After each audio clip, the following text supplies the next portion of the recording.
Delvey, I see your question, but let's keep with the theme of this R because Yassine's asking a good question. If I may interrupt, I think that the use of Python is the array-based programming, but I honestly don't fully understand what does that mean. If you could please give some ideas, thank you. Okay, so Alan, Yassine here is our man in Morocco is giving you some advice. He's suggesting what the answer is, right? Do you agree with Yassine? Because I do. I think Yassine's on the right track. I wouldn't say array-based programming. If you want to, you could say array-based programming, but if you really want to sound like really proper, like you're an actual science guy, you say that it's vector-based, right? And that's more specifically, if you really want to be specific about it, everything in Python is a vector, right? Or everything in R is a vector. And Julia, by the way, has the same qualities. Julia is also a vector-based language. Just nobody uses it. But yes, Yassine, you are right about that. And what I mean by everything is a vector, and I'll admit that I'm not geeky enough to know every single ins and outs. But the way it was explained to me, the way I understand it best, is anytime you give Python something, it treats it as a vector and puts everything in its own memory space. So the way it was illustrated to me was, think about a string that you use in Python. You can put in a string as a variable, and you can immediately ask Python to reverse it, right? There's no special code.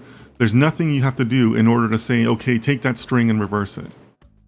Because Python is reversing the vector, not the individual characters.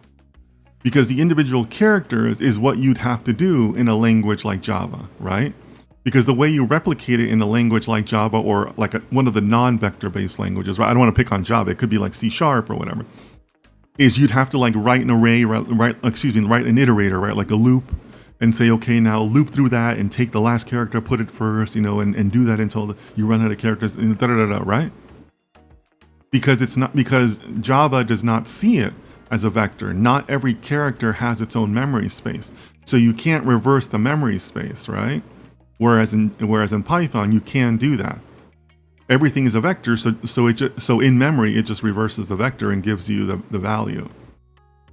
Where in other languages, you have to kind of like, you loop through it, right? You have to iterate through it, right? So that's the difference. Again, I'm open to being wrong on that. That's just the way it was explained to me. That's the way I explain it when I have to other people. But at core, Yassine, you are correct.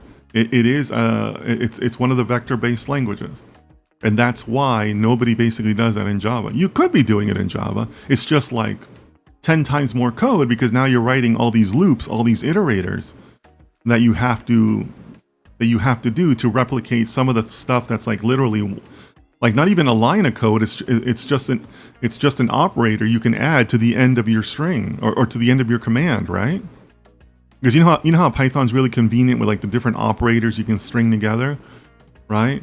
Like one of those operators alone is like 10 lines of code in Java or the non-vector based languages. So I hope that helps. Okay.